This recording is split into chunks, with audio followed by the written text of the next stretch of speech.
ನಿಂತಿದ್ದಾರೆ 40,000 ಜನ candidates. 10,000 guest ಲೆಕ್ಚರರ್ಗೆ ನೀವು ನಾನ್ ಯುಜಿಸಿ ಕ್ಯಾಂಡಿಡೇಟ್ ನೀವು ತಗೋತೀರಾ ಅಂತಂದ್ರೆ ಇವ್ರಿಗೆ ಅನ್ಯಾಯ ಆಗಲ್ಲ ನಿಮ್ಗೆ. ನೀವು ಇಲ್ಲಿ ಕ್ವಾಲಿಫೈಡ್ ಆಗಿರೋದನ್ನ ನೀವು ಅಲ್ಲಿ ಶಿಕ್ಷಣ ಪಡೆದುಕೊಂಡು ಅವ್ರ ಕಾಲೇಜ್ಗೆ ಕಳ್ಸಿದ್ರೆ ಅವರು ಕರೆಕ್ಟ್ ಆಗಿ ಕ್ಲಾಸಸ್ ಮಾಡ್ತಾರೆ. ನಾನ್ ಯುಜಿಸಿ ಕ್ಯಾಂಡಿಡೇಟ್ ಏನ್ ಗೊತ್ತಿರುತ್ತೆ ಹೇಳಿ, ಅವರಿಗೆ 3 ವರ್ಷ ಕೊಟ್ಟರು ಕೂಡ ಅವರು ಕ್ವಾಲಿಫೈ ಆಗಿಲ್ಲ ಅಂತಂದ್ರೆ ಯುಜಿಸಿ ನೆಟ್ ಅಂತವ್ರಿಗೆ ತಿರ್ಗಾ ಮತ್ತೆ ನೀವು ಅವ್ರಿಗೆ ಗೊತ್ತಿಲ್ಲ ಅಂತಂದ್ರೆ ನಿಮ್ಗೆ ಏನಂತ ಹೇಳ್ಬೇಕು ಹೇಳಿ.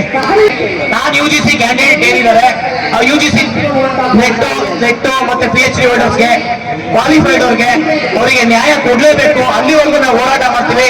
ನೀವು ಮನೆ ಮುತ್ತಿಗೆ ಹಾಕೋದ್ರು ಪರವಾಗಿಲ್ಲ, ನಾವು ಹಾಕ್ತೀವಿ ಸರ್. ನೀವು ಡಾಲರ್ಸ್ ಕಾಲೋನಿ ಇರ್ಲಿ, ಚಿಂತಾಮಣಿಯಲ್ಲಿ ಇರ್ಲಿ, ನೀವು ಎಲ್ಲಿ ಇರ್ತೀರ ಅಲ್ಲಿಗೆ ನಾವ್ ಹೇಳ್ತೀವಿ ಕೇಳಿ. ನೀವು ನೋಡ್ಕೊಂಬಿಡಿ, ಇದು 40,000 ಕ್ಯಾಂಡಿಡೇಟ್ಸ್ ನಿಮ್ ಫೋಟೋ ಇಟ್ಕೊಂಡ್ರೆ ಯಾವ ರೀತಿ ಇರುತ್ತೆ ಅಂತ ಯೋಚನೆ ಮಾಡಿ. ಆದ್ರೆ ನಾವು ಹೋರಾಟ ಮಾಡೋದು ನ್ಯಾಯಯುತವಾಗಿ ಹೋರಾಟ ಮಾಡ್ತೀವಿ. ನಾವು ಕೇಳ್ತಾ ಇರೋದು ನ್ಯಾಯಯುತವಾಗಿ ಹೋರಾಟ ಮಾಡೋದಕ್ಕೆ. ನಾವು ಕೇಳ್ತಾ ಇರೋದು ನ್ಯಾಯ ಕೊಡಿ ಅಂತ ಕೇಳ್ತಾ ಇದೀವಿ. ಅವರಿಗೆ ಇಂತ 3 ವರ್ಷ ಕೊಟ್ಟಿದಾರಲ್ಲ, ಮತ್ತೆ ಇನ್ನೇನ್ ಬೇಕು ಹೇಳಿ ನಿಮ್ಗೆ? 3 ವರ್ಷ ಟೈಮ್ ಕೊಟ್ಟು ಪಾಸ್ ಆಗಿಲ್ಲ ಅಂತಂದ್ರೆ ಅವ್ರ ಯೋಗ್ಯತೆ ಮತ್ತೆ ಅವ್ರನ್ನೇ ತಗೋತೀರಂತಂದ್ರೆ ನಿಮ್ಮ ಯೋಗ್ಯತೆ ಏನು ಅಂತ ಹೇಳ್ತೀನಿ ನಾನು. ನಿಮ್ಮನೆ ಮಕ್ಕಳು ಏನಾದ್ರು ಈ ತರ ಪರಿಸ್ಥಿತಿ ಬಂದಿದ್ರೆ ನೀವೇನ್ ಮಾಡ್ತಾ ಇದ್ರಿ? ನಿಮ್ಮನೆ ಮಕ್ಳು ಯಾರಾದ್ರೂ ಎಕ್ಸಾಮ್ ಬರೀತೀರಿ, ನೀವೇ ಕೆಲಸ ಮಾಡ್ತಾ ಇದ್ರಾ? ನೀವು ಈ ಕೂಡಲೇ ಏನದು ಕ್ಯಾಟ್ ಅಲ್ಲಿ ನಿರ್ಧಾರ ಆಗಿದೆ, ಕೋರ್ಟ್ ಹೈಕೋರ್ಟ್ ನಿರ್ಧಾರ ಆಗಿದೆ. ನೀವು ರಿವ್ಯೂ ಹೋಗುವಂತ ಅವಶ್ಯಕತೆ ಏನಿದೆ? ಕ್ವಾಲಿಫೈ ತಗೊಳ್ಳಿ ಅಂತ ಹೇಳಿದ್ರೆ ನೀವು ನಿಜವಾಗ್ಲೂ ಡಾಕ್ಟರ್ ಅಂತ ಏನ್ ಹೆಸರಿಟ್ಕೊಂಡಿದ್ರೆ ನಿಜವಾಗ್ಲೂ MBBS ಮಾಡಿದ್ದೀರಾ? ನಮಗೆ ಅದು ಪ್ರಶ್ನೆ ಆಗ್ತಾ ಇದೆ.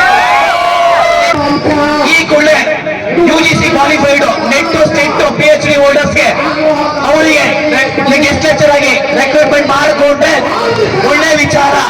ಯಾಕೆಂದ್ರೆ ನಾವು ಶಾಲಾ ಶಿಕ್ಷಣ ಸಚಿವರಾದಂತ ಅಂದ್ರೆ ಆಯುಕ್ತರಾದಂತ ಮಂಜುಶ್ರೀ ಮೇಡಮ್ ಮೀಟ್ ಮಾಡಿದಾಗ ಅವರು ಯುಜಿಸಿ ಕ್ವಾಲಿಫೈಡ್ ತಗೋಬೇಕು ಅಂತ ಹೇಳ್ಬಿಟ್ಟು ಎಲ್ಲರೂ ವ್ಯವಸ್ಥಿತವಾಗಿ ಮಾಡ್ತಾ ಇದ್ದಾರೆ, ಅದು ಕೌನ್ಸಿಲಿಂಗ್ ಮಾಡ್ತಿದ್ದಾರೆ. ಆದ್ರೆ ನೀವು ತಡೆ ಹಿಡಿದಿದ್ದೀರಾ ಅಂತಂದ್ರೆ ನಿಮ್ಮ MBBS ಸರ್ಟಿಫಿಕೇಟ್ ನಾನ್ ಕ್ವಾಲಿಫೈಡ್ ಅಂತಾನೆ ನಾವು ಪರಿಗಣಿಸಬೇಕಾಗುತ್ತೆ. ರಾಜೀನಾಮೆ ಕೊಡೋ ತನಕ ನಾವು ಹೋರಾಟ ಮಾಡ್ತೀವಿ.